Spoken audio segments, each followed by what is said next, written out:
The Week in Art is brought to you in association with Christie's. Visit christies.com to find out more about the world's leading auction house since 1766. Auction, private sales, online, art anytime.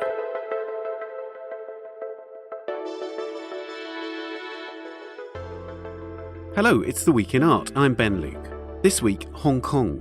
What's the future of the art world there now that a new national security law threatens freedom of expression?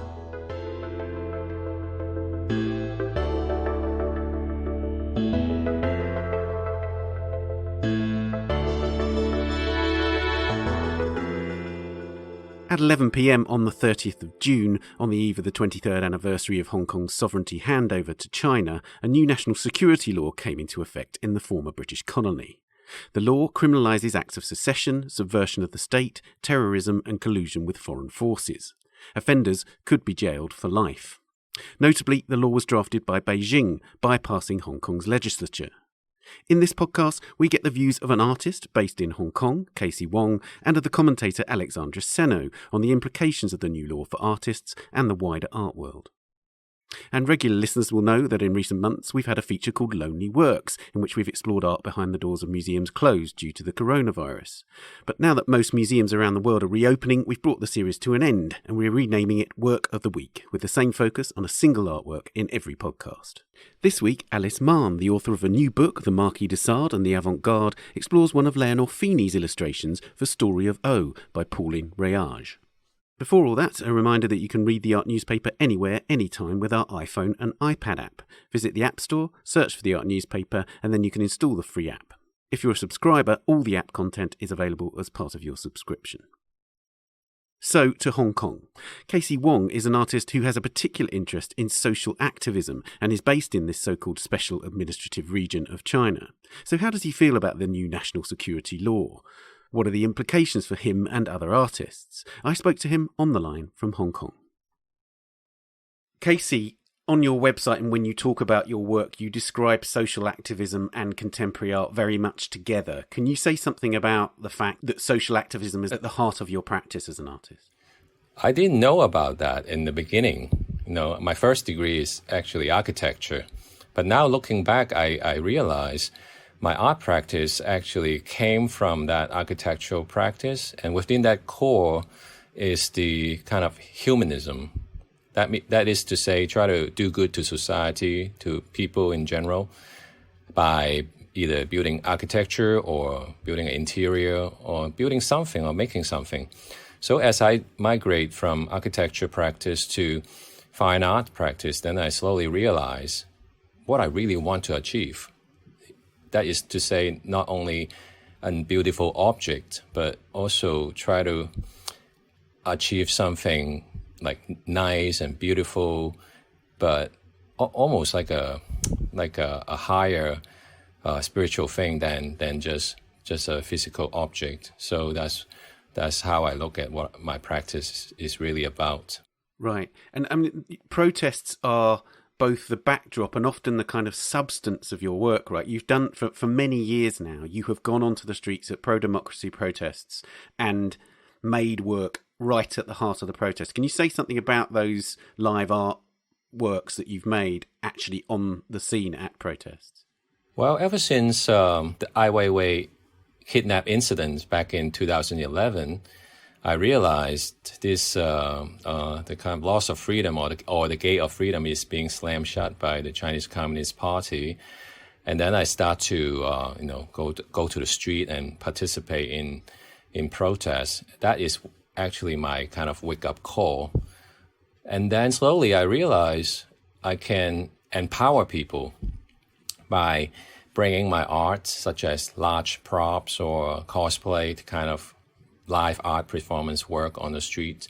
So I don't have to rely on the traditional gallery or museums to commission me or invite me to do something that is on time, at the same time about self-expression, at the same time empower people, right?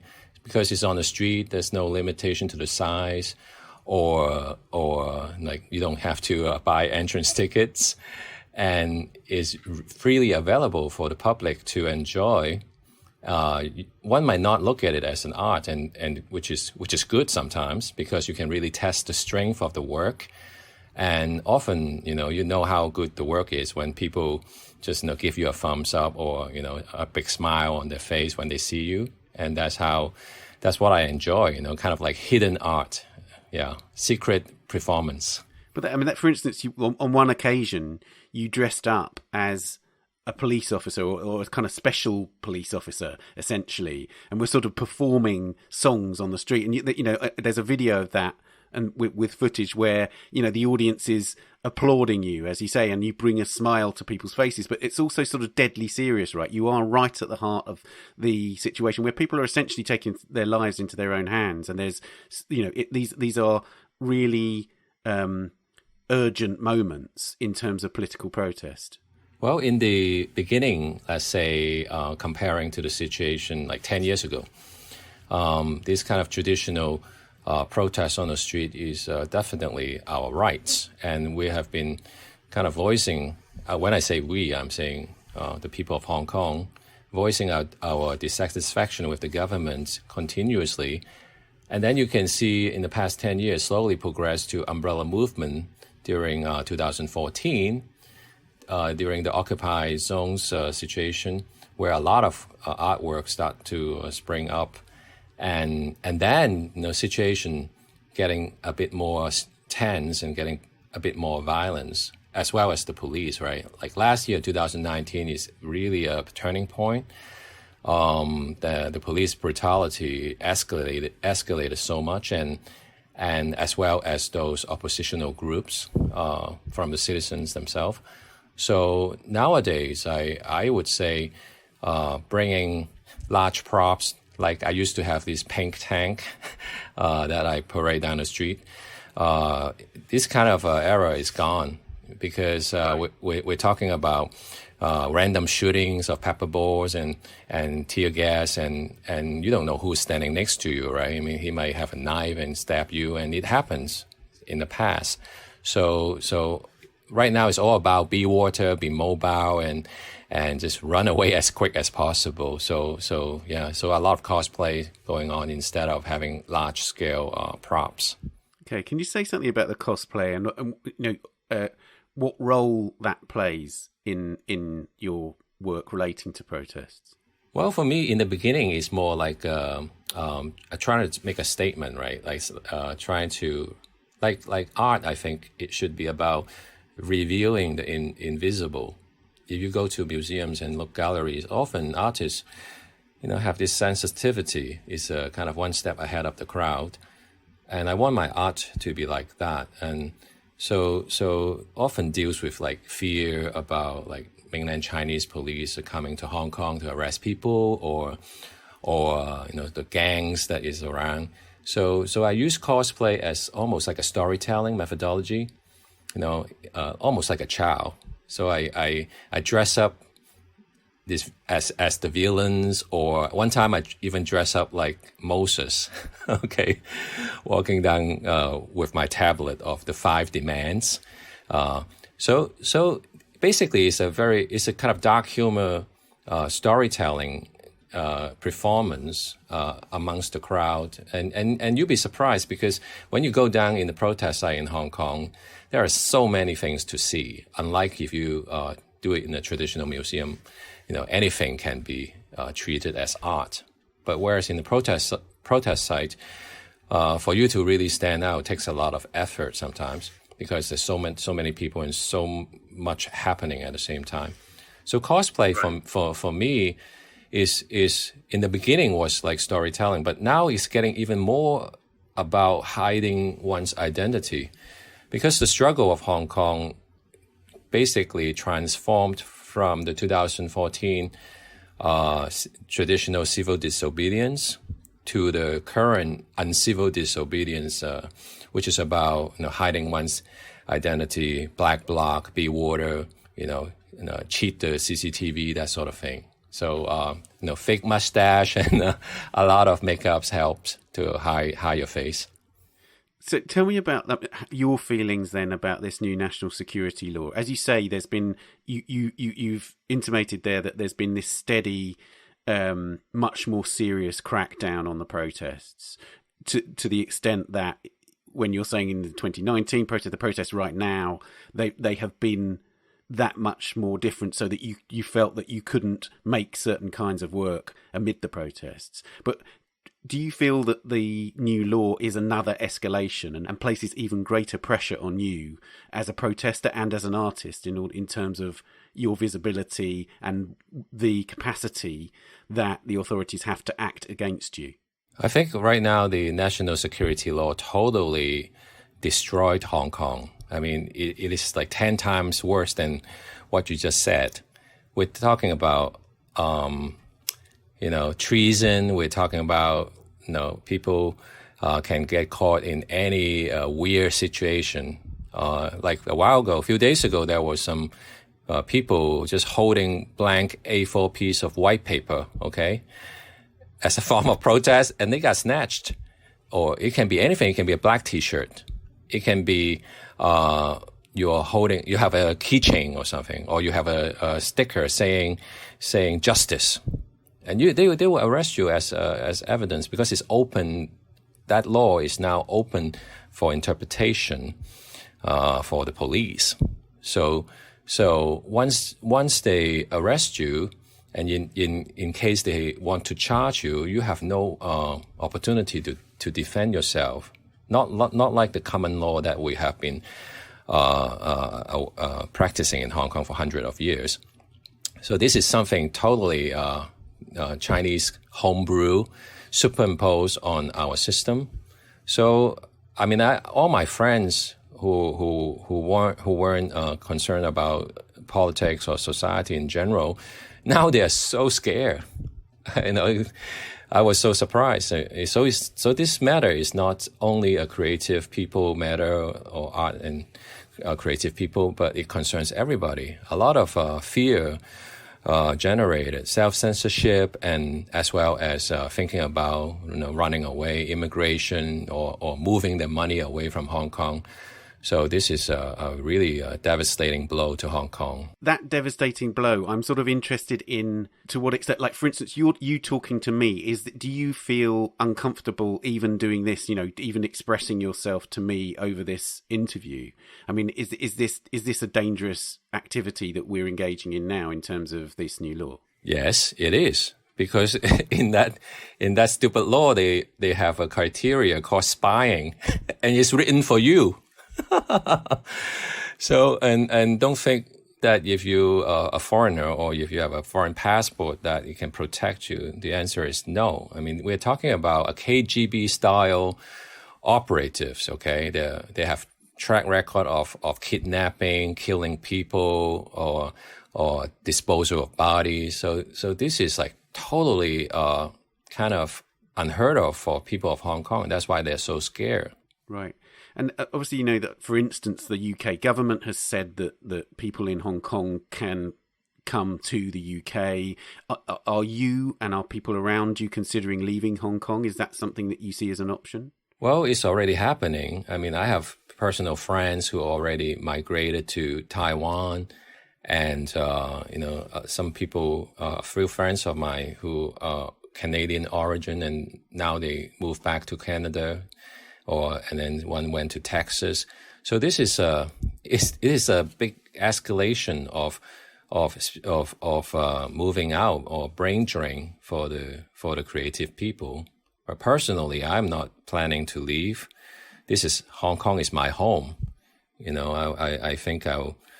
I get all these questions about when are you leaving? Kacey, are you leaving? Are you scared? That kind of questions. No, I have an official answer, right? The official answer is yeah, I probably will get arrested, 1 or 2 times, and, maybe broke a bones here and there. And if I don't come out cuckoo, then I think about leaving. But Hong Kong is my home, so why should I leave? They should leave.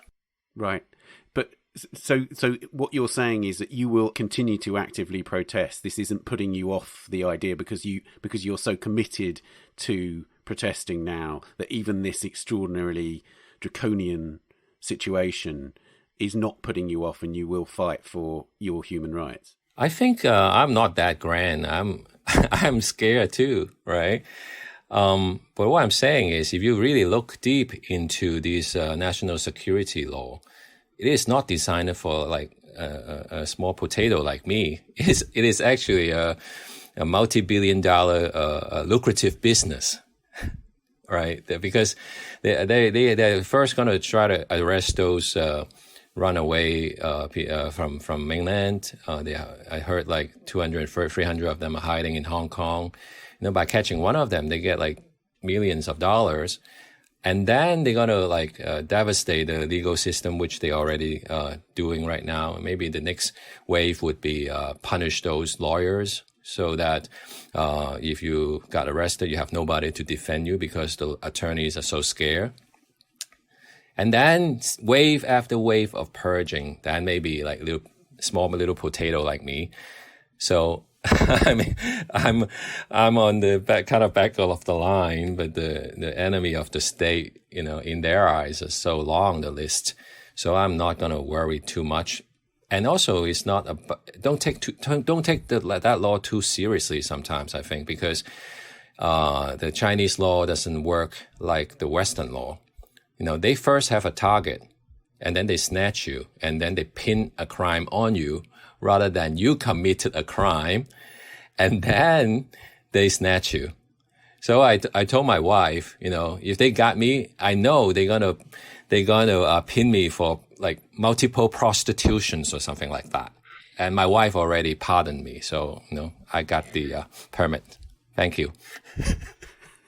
So I mean, the thing is, you're using humor as a kind of way of deflecting from this appalling situation, and in fact that's a characteristic that you've used all the way through your work. You mentioned dressing up as Moses and going down to these protests. That seems to me, I mean, you did a TED talk, and I really urge listeners to this to watch your TED talk, because in a way you see humor as a kind of key means of addressing protesting these days, and that somehow taking a light-hearted approach to the most serious issues has helped you in terms of your, as you say, your artistry, but also your humanity, your human response to these crises. Yeah, well, I guess that's just part of my nature as a Hong Konger.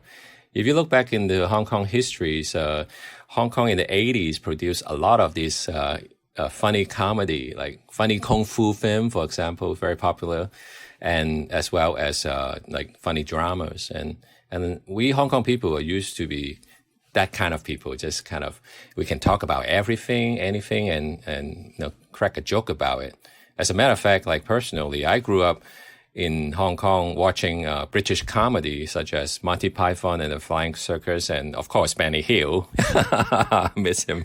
I miss the chase. So, but now it's like the communists barged in and tell everybody to stop laughing. So what we do, we laugh more, right? And how do we laugh more? By, of course, the kind of treating our artwork to be a bit more sophisticated, like the kind of contemporary art museum that you have seen. Usually they're kind of serious and heavy, and so no more this kind of blunt, in your face style work. In the past 10 years, I've been doing quite a lot of this kind of blunt in your face style, little humor.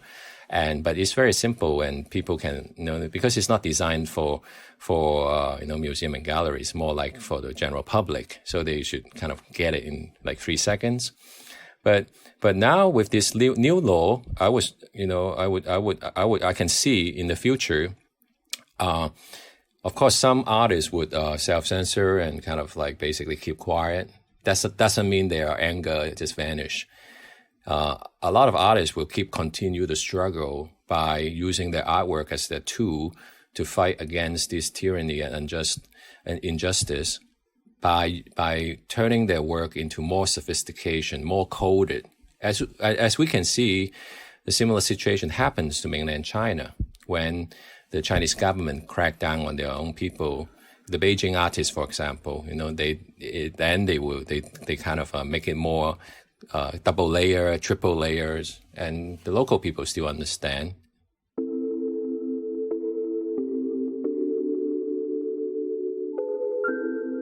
Well, Kacey, I just wish you all the best, and I hope you stay safe, and good luck with everything. Thank you. Thank you for inviting me to share my thoughts.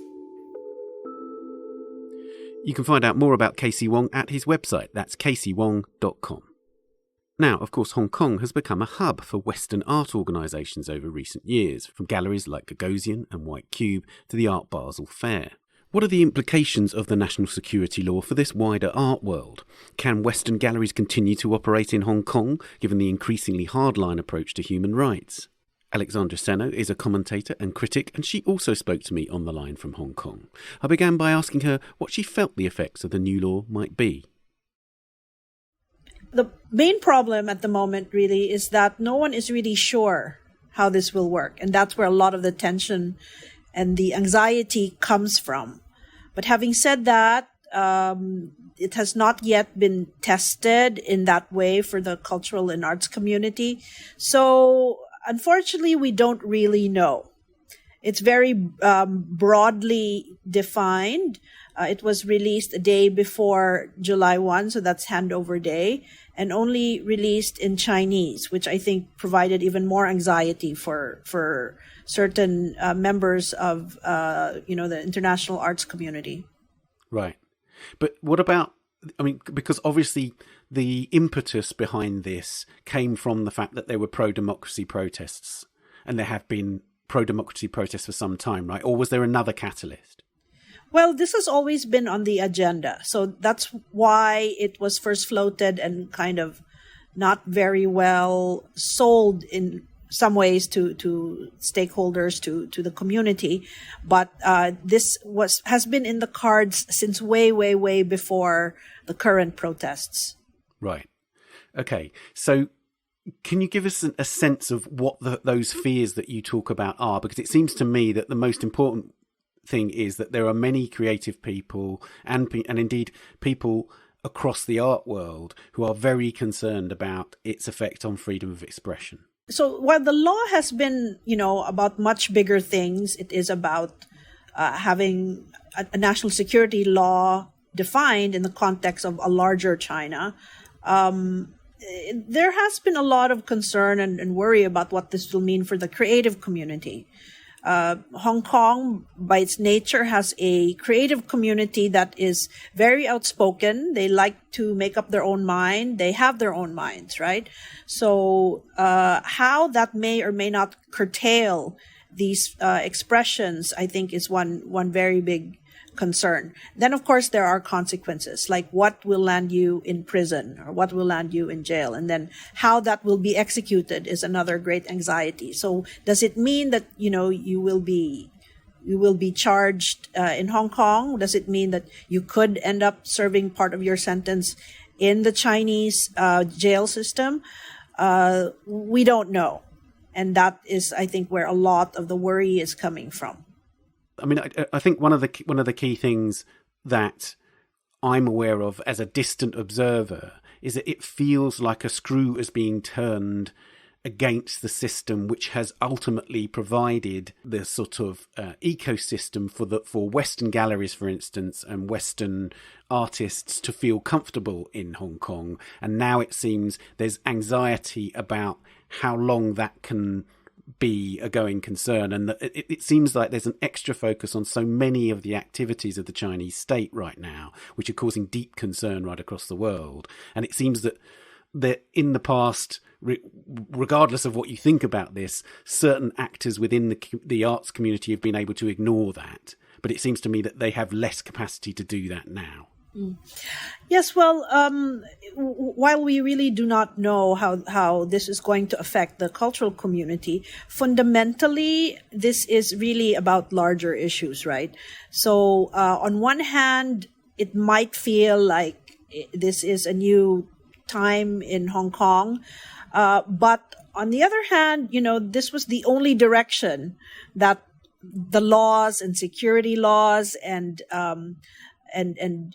relationship with China was going to go. So since handover, it has always been going towards integration. It's a little faster, maybe. It maybe wasn't executed and presented so as to make people more comfortable, but it was really the only direction. So as far as the art community here goes, I don't speak for all of the art community. And I think they're one of the beauties of Hong Kong is that there is a multiplicity of opinions and views. Personally, while I'm not that pessimistic about what this means for art in Hong Kong. One is, I think, because of the Hong Kong character, people are very creative about how they express these issues. As far as what this means, Hong Kong versus everywhere else, I feel also like we are currently living in a time where globally we are seeing all these things. This is not just Hong Kong. We are seeing new laws being enacted in India, new laws in Russia. We're seeing changes in the way policy for culture is changing in the United States. So I think it's also something within the time, like that we live in. As to how this will affect commercial activity in Hong Kong, I don't really see that changing because Hong Kong is a trade destination for the arts because of no sales tax and an open port.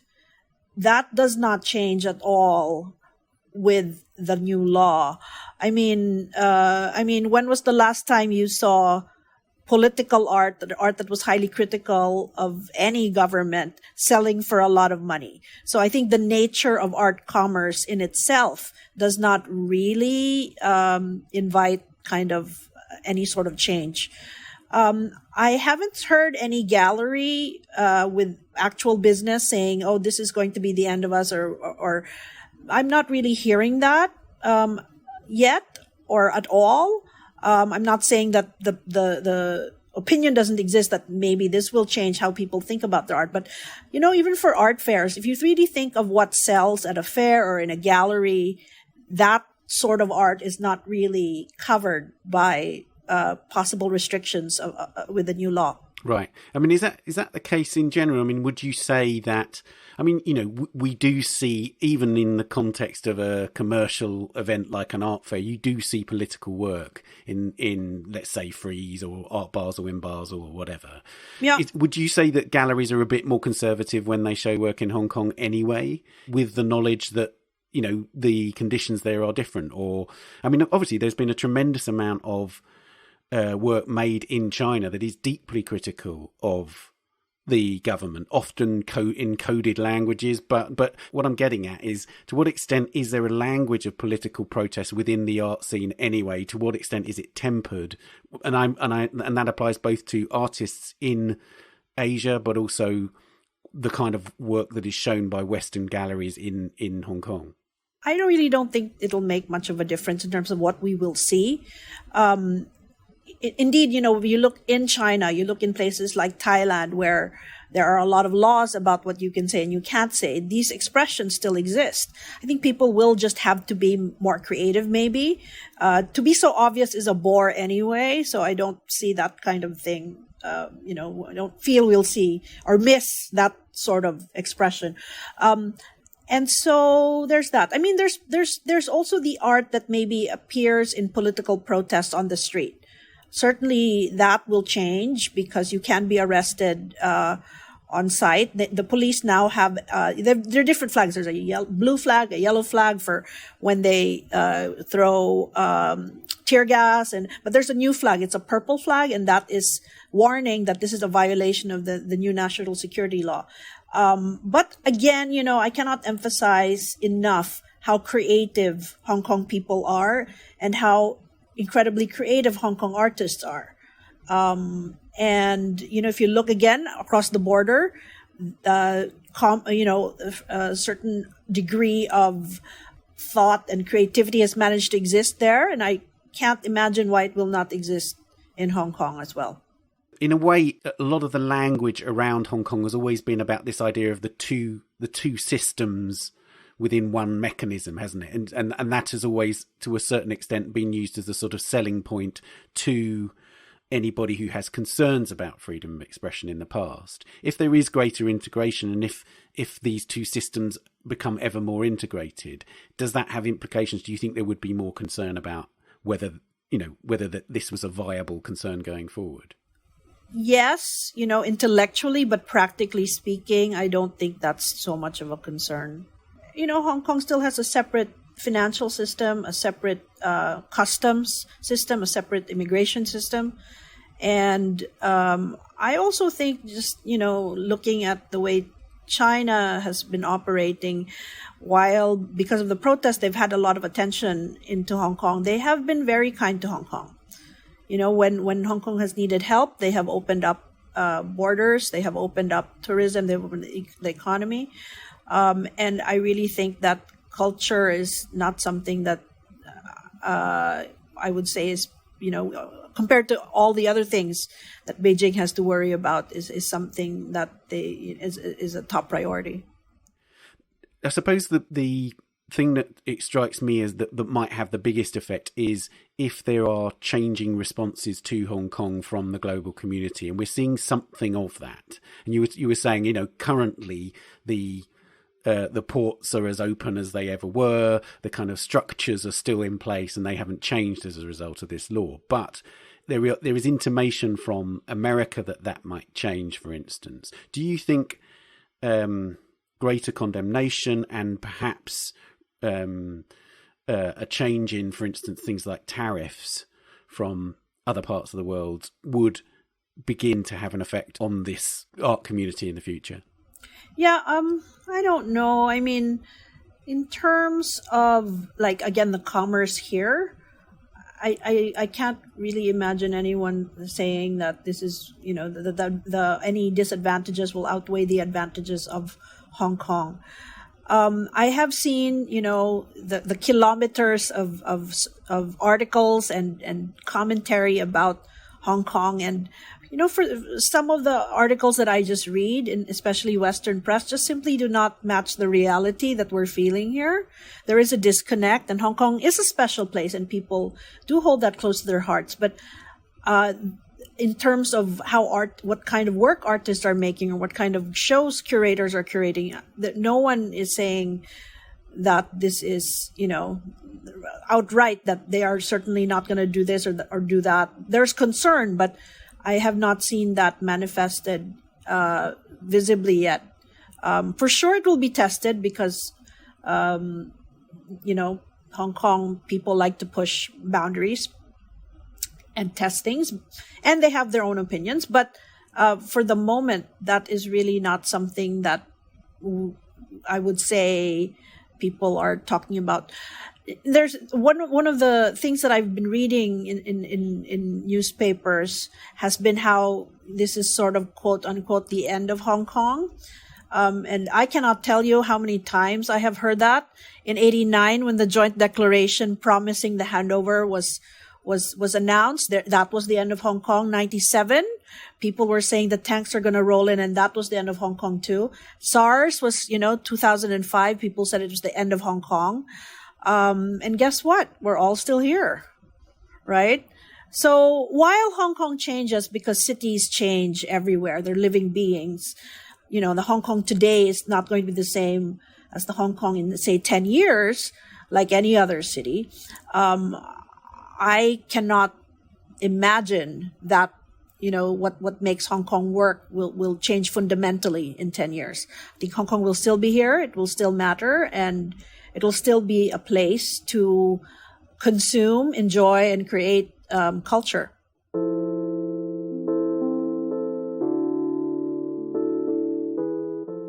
Okay, well, Alex, thank you so much for talking to us today. Yeah, you're welcome.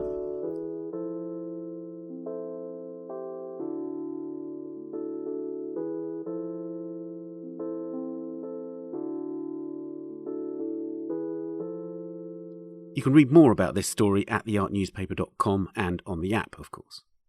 We'll be back after this. The Week in Art is brought to you in association with Christie's.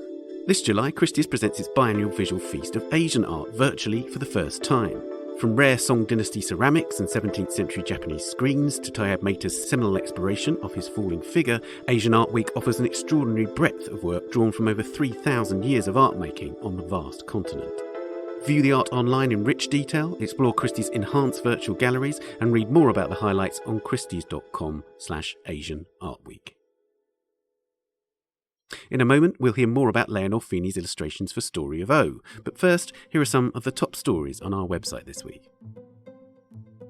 After much pressure from leading figures in the arts, the UK government announced a £1.57 billion rescue package for the arts in the wake of the coronavirus pandemic, but it remains unclear how museums and galleries will fare.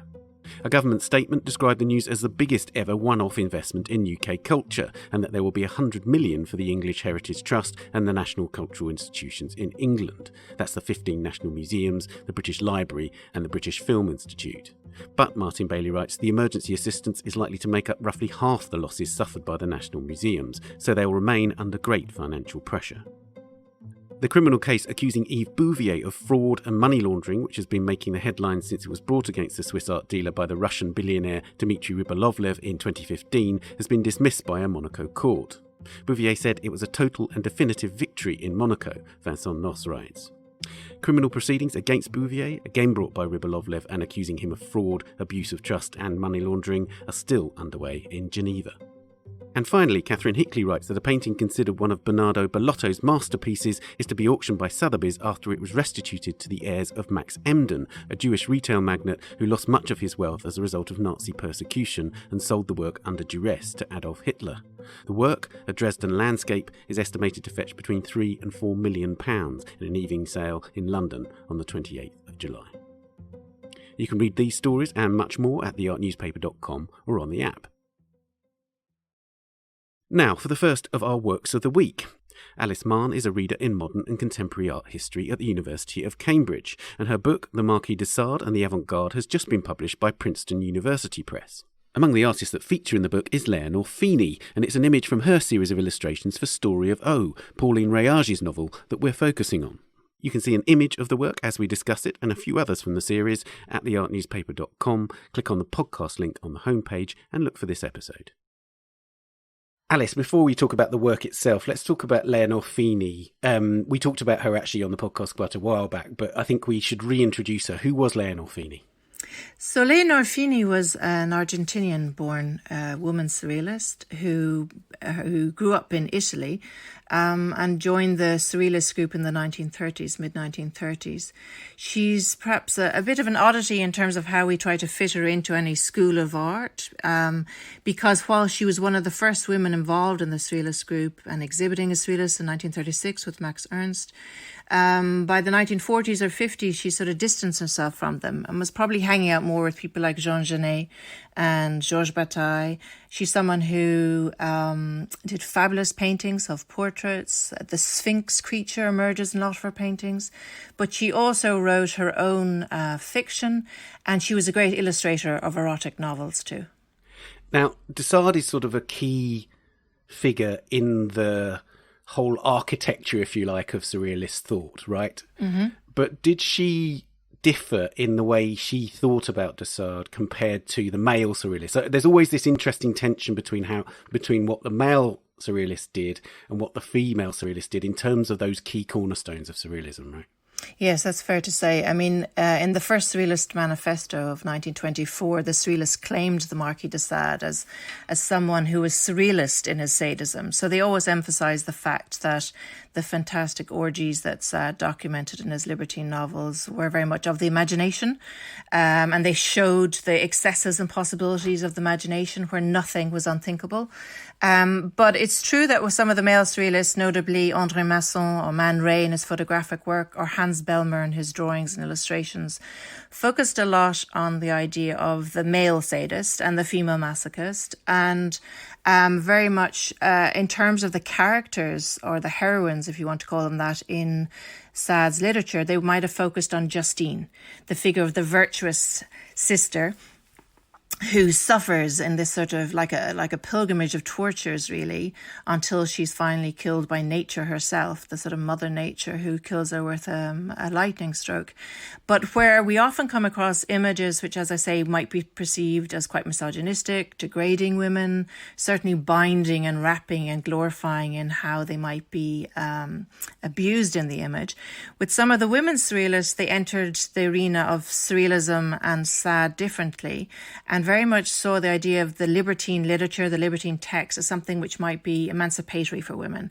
So rather than a text which justified women as victims in society, they seized on the character of Juliet, Justine's nemesis, her sister, who of course is more libertine than many of the men in Sade's texts.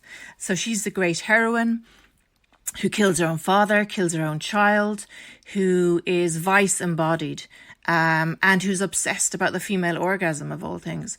So what we find is a lot of the women saying, hang on, there might be a lot of sexual slavery in Sade, but there's also what they described as a suffragette figure, a suffragette of the whip.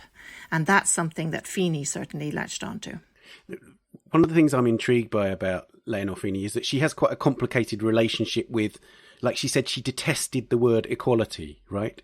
So yes, you're right. She's got a difficult relationship with feminism, but she is an stridently empowered woman, right? So can you sort of draw out those distinctions, I guess? I think part of that is, and again, it's quite hard. I think often we tend to presume that if you're in favour of women's rights, women's freedom of expression, and feminist, you would naturally decry any violence against women, sadism, and you would happily define yourself as a feminist. But for Fini, her issue, I think, was more with the idea of a label. And so what she didn't want was to be defined as anything. She said the word androgyny is something that she seized for herself, because she said she wanted to get beyond the battle of the sexes. She detested equality because it set men against women, and it probably led women into the idea that if they wanted to be equal to men, they had to act like men. Whereas what she was interested in was the idea that there would be no hostility between the sexes whatsoever. And so again, part of this, I think we have to keep in mind, is also the historical moment. So in the 1970s, particularly in France, we have the emergence of a feminist movement. But because it was a strict movement with its own manifestos, a lot of the women of the Avant-Garde refused to join it. Their notion of surrealism was something which was a worldview. It wasn't something you signed up to. And they resisted someone trying to pull them into a women-only agenda. So I think one of the crucial things about this generation of women of the avant-garde is that they really resented labels, categories. They were very keen not, because the feminist movement emerged in the 1970s, they didn't want to be categorised as feminists and part of a women-only movement. For them, surrealism was gender neutral. And I think that was what they remained true to throughout their careers. And they weren't going to stumble, if you like, even when feminism or feminist art historians were going to finally seize and embrace them. Now, even though your book is about de Sade and the avant-garde, the actual image that we're going to talk about relates not to a de Sade story per se, but a kind of a story in the, I suppose, as an adapted form, as you would say, the Sardian Imagination, which is the key argument of your book, right? This Sardian Imagination, which carries through into other languages, if you like. Yes, so the book, I mean, the Marquis de Sade and the Avant-Garde is obviously a huge title, and it's not encyclopedic as a book. But the focus on the Sardian Imagination is to think about how the pornographic imagination was harnessed by avant-garde generations from the start of the 20th century through to the 21st century, and how male and female artists seized Sade as a vehicle for challenging the status quo, as a countercultural voice, but not for transgression's sake. It wasn't just for scandal's sake. They used it very much, Sade and the Sardian Imagination, to test boundaries that were political, social, sexual. And so the book gives several examples of this, from the surrealists through to art, literature, film, through to Pasolini's Salo, for example, in the 1970s. But the crucial thing I was concerned to sort of show was how diverse the Sardian imagination was when free rein was given to this dark imagination, to dark eroticism, and how it kept emerging at particular points of political trauma. So we find the surrealists seizing Sade after the ashes of World War I, for example, very much as a voice against fascism in the 1930s. We find again in the 1940s and 50s members, people who'd been in the French resistance turning to the Marquis de Sade to question humanity, but not just to question the inhumanity of the Nazi regime, but also the treatment of collaborators after World War II. So again, the sort of questions around ethics and violence, Sade was used to discuss that. And then by the 1960s, Sade emerged again, not just in terms of free love, but as a voice against the Algerian War, the Vietnam War, when again the notions of a rational, systematic political regime employing violence and sadism is acceptable. But when it comes to literature and the work of the Marquis de Sade, that's still censored. So often you find that it's a way for artists to critique the political status quo, but also to ask people to question humanity itself at crucial moments in history. And so the work we're talking about is an illustration for the story of O, which is actually from that post-Second World War moment that you referred to there. Can you say something about that book? Because the key thing is this idea that it's written by a woman, and that completely skews a lot of the interpretation of that book, right? Very true. So the story of O was published under the pseudonym Pauline Réage, a female name, in 1954. But the actual author didn't come forward until 1994, I think it was. And she was Dominique Horry, which was actually another pen name. Her birth name was Anne Desclos. And she's somebody who's a civil service, an editor at Gallimard, the French publication house in Paris. And she wrote this book secretly in her late 1940s, which I think offers us a further interesting element to how we view an erotic novel. The story of O, as the title suggests, is about O, a woman, a young, beautiful woman, who's a photographer working in Paris, and how she decides to follow the request of her lover René and go to a chateau outside Paris in Roissy, where she effectively becomes a sexual servant, a slave, and is brutally treated there by a series of men, including René and a man called Sir Stephen, an English nobleman very much in the kind of Sadean tradition of the aristocrat. But what's interesting about the novel is that it was seized by the police and deemed worthy of censorship in 1955. But more so, it was this, it was called a petit porno. It was something that people were talking about and wondering who on earth was the person who had penned this book. And many critics said it had to be a man because it was so explicit, so sadistic, so fabulously erotic that no woman could ever have possibly imagined, let alone penned, written such a thing. And therefore, everyone was trying to out who the author was. The Surrealists claimed it as Surrealist text. And one of the people who was suspected as being the author was a man by the name of Jean Paulhan, who also worked for Gallimard. But the true author, as I say, came forward in 1994 in an interview. She was suspected, perhaps, by many in her circle, and her circle included people like Simone de Beauvoir and the Surrealists, as I mentioned. But then she came forward and admitted that it was something she'd written as a love letter for Jean Paulhan, who was her lover at the time. She'd written it in the late 1940s. She joked about writing it in pencil so as not to stain the sheets when she wrote it in bed. And that it became a kind of tryst between her and her lover, who said you couldn't possibly write a book in the Sadean tradition. And with that sort of tantalizing request, she, of course, then produced a sadistic text. This book then became illustrated by Leonor Fini 10 years later in 1962, when she produced a luxury edition of the novel with over 20 fabulous lithographed pen and ink wash drawings, which explore the dynamic of sexual terror in the novel.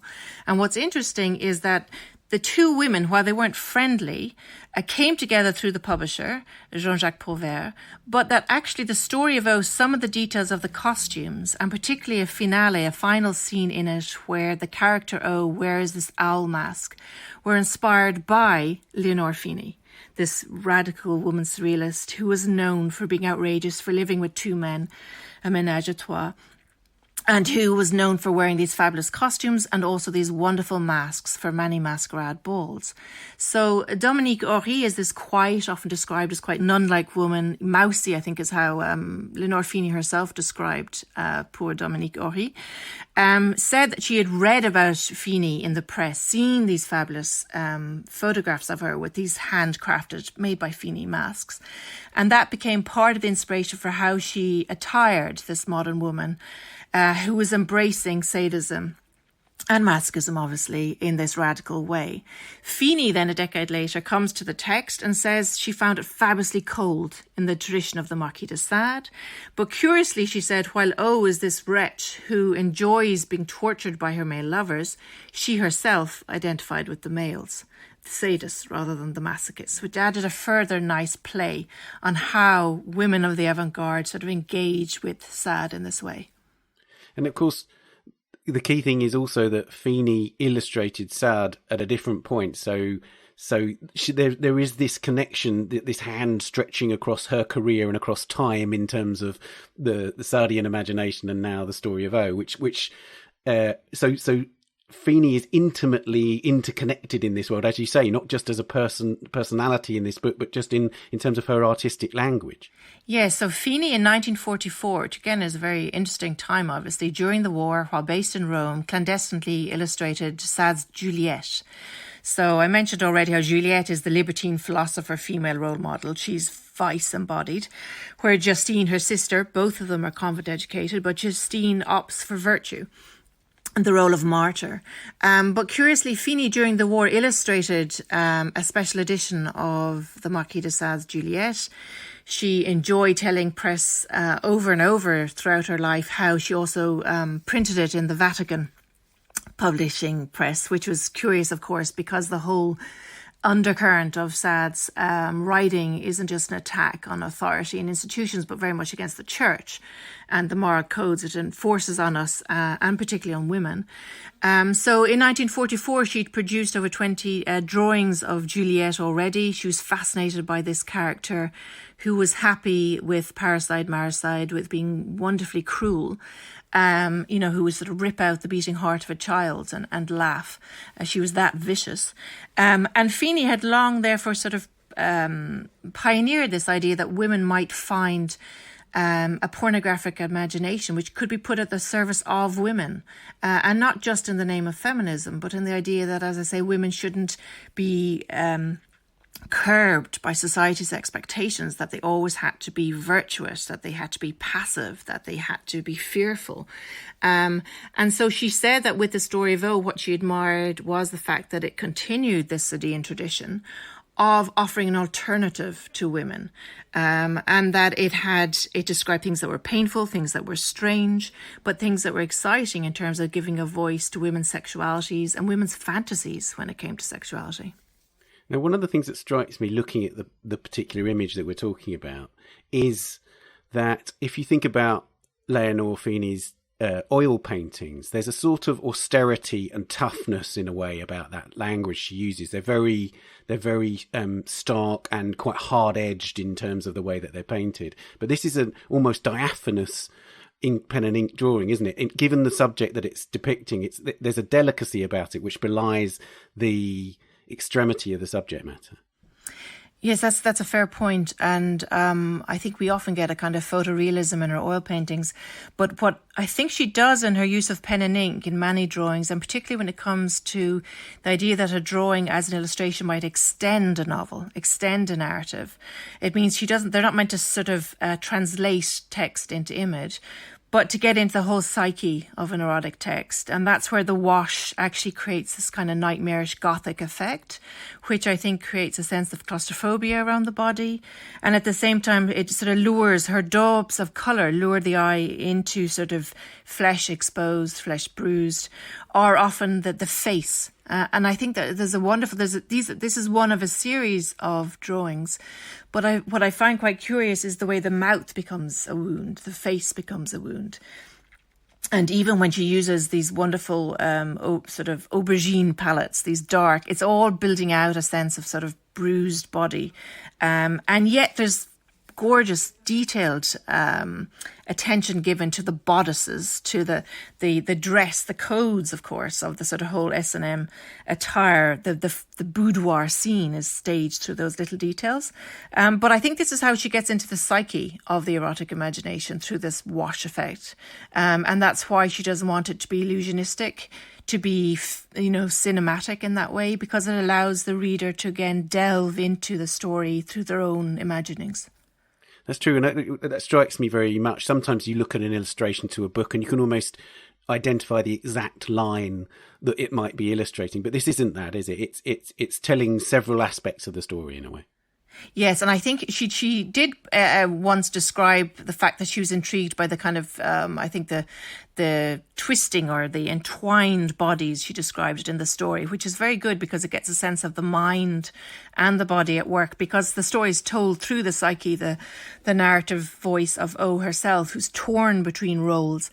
But the other thing that I think is quite interesting is that when I went to the Fini archives in Paris and it was, got the copy of the story vote that she'd used, the 1954 edition, unillustrated, obviously, I was curious to find what she'd marked, what she'd noted, this sort of peekaboo thing one does. And what was fascinating was there were just a few sections and sentences underlined in pencil. And of course, I immediately seized on those and wondered, and then went back through all the drawings and thought about how often it was the detail, a dynamic between a male and female figure, or a whole passage which described whips that she'd underlined quite strongly. Again, which reminds us that on the one hand, she wasn't going to try and illustrate page by page, chapter by chapter, the whole pilgrimage of O. But what she was trying to do was get into the architecture that we have with the Marquis de Sade, the sort of chateau-like space, this really private, intimate, horrific space, and yet the attention to detail. So she had underlined details about a purple robe of one man, stockings, whips, and these are the little attention to details which, as I say, she chooses to focus on in her selection of drawings. And unsurprisingly, she also gives great attention to the mask scene, the owl mask scene, the finale, because it's a form of self-portrait. Right. That's fascinating, that, isn't it? Because that's a separate work to the one we're talking about, but it's a wonderfully elegant, actually quite fun and almost bawdy image, obviously as an image of herself, but again, looking directly at us in this owl mask, a kind of knowingness about it.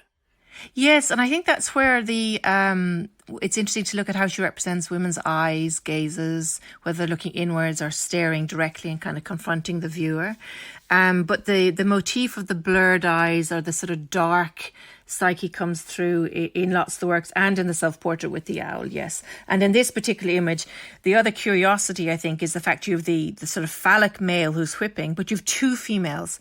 So another element of the plot of the story of the O that Fini is definitely interested in her drawings is the fact that there's a dynamic between women who are servicing the male libertine, who are helping him in his cruelty. There's a figure called Anne-Marie who does it, who's an older female, and the younger woman who's the ultimate victim. And again, that's teasing out the Justine and Juliet roles. The woman who's complicit and believes in the sadistic act and the fact that that is gender neutral. That's something that we can all tap into, if you like. And the other character, the Justine victim figure, who's more Christ-like even, who suffers over and over and will never give in to selling her soul. And I think those two roles are also why this image is quite interesting, because Fini wants to play out the various dynamics that are possible to people when they enter into the erotic realm. And the fact that you might identify with one or other character, sadist or masochist. One of the things that strikes me again about Leonor Fini is that her work there's always an interesting dynamic between biography or autobiography and those sort of key tenets, the key cornerstones of surrealism that we've talked a bit about, and the way that it seems to me that in many of the women surrealists, you find that autobiography writ large, and especially with Leonor, it seems to me that she's always telling a story about herself as well as a kind of much broader social cultural story as well. Is that your perception? Well, I think I would sort of agree and disagree. I would agree in the sense that I think there's a lot of the not necessarily the self-portrait or, sort of autobiography coming, but very much the idea that you could be many selves. And that's something Fini promotes and explores. And a lot of surrealists, male and female, it has to be said, and of various sexual persuasions do turn to art and literature as a way of opening up that idea that we perform the self. We're not fixed. Many of us just comply with society's rules and regulations, but they open up identity, sexual and otherwise. And I think with Fini, she pushed many boundaries in her personal life. It's true. As I say, she was noted as this sort of persona who was in fashion magazines, always being interviewed. And that's in American, French and Italian sort of Vogue and journals.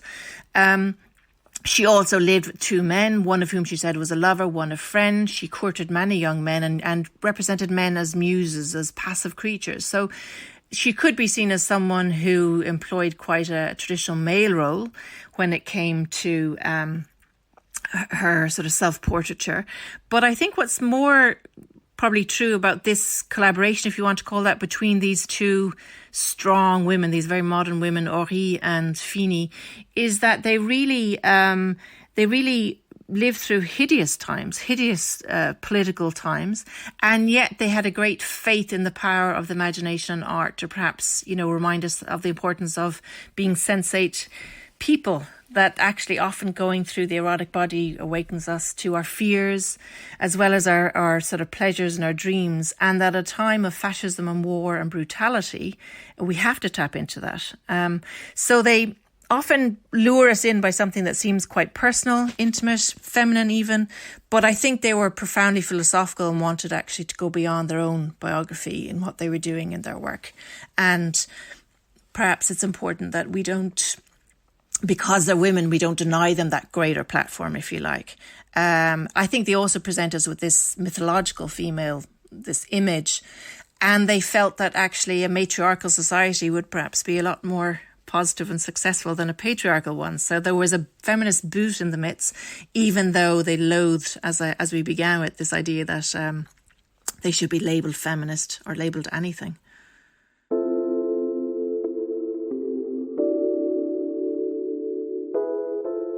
Well, thanks so much for telling us about this extraordinary artist and this extraordinary work. Thank you, Ben.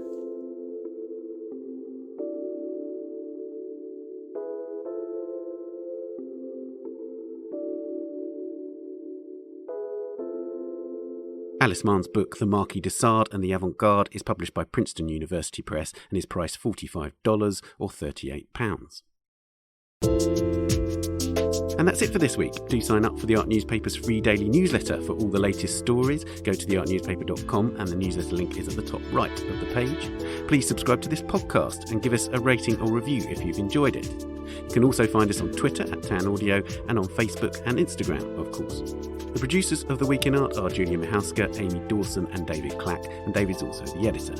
Thanks to Kacey, to Alex and to Alice, and thank you for listening. We'll see you next week.